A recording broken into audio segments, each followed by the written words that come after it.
maanta waxaa dalka soo gaaray wafdi ballaaran oo ka kooban 30 xubnood oo hogaaminayo madaxweynihii hore South Africa Thabo Mbeki oo ahna gudoomiyaha waxa loo yaqaano panelka AU High Level Panel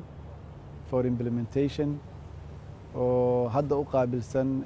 geeska Afrika iyo badda cas iyo dalalka geeska Afrika iyo dalalka ku meersan badda cas iyo khaliijka cadan wafdigu laba bari ayuu dalka joogayaa ujeedada socdaalka wafdigu wuxuu ahaa inay madaxda Soomaaliya kala sheekaystaan arrimo la xiriira amniga gobolka geeska Afrika iyo badda cas iyo khaliij cadan ama iskaashiga dhaqaale gobolka geeska Afrika iyo horumarka xagga siyaasadda gobolka ka jira waxay kooxdu sameyn doontaa baaritaan 3 qaybood oo 3 madaxo aan sheegay ama 3 mawduuc aan sheegay ku saabsan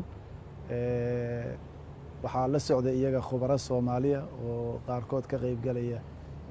cilmi baarista arrinta ku aadan waxayna rabaan inay dawladda Soomaaliya oo dalkii labaad oo ay booqdaan Kenya ay soo booqdeen awal geeska Afrika iyo dalalka khaliijkana waa ku wareegi doonaan ama daliilka badda cas ku teedsan iyo khaliij cadan waxay doonayaan inay arrimahaas baaritaan cilmiya ka sameeyaan ka bacdina ay talo ka soo saaraan loo gudbinayo ururkan midowga Afrika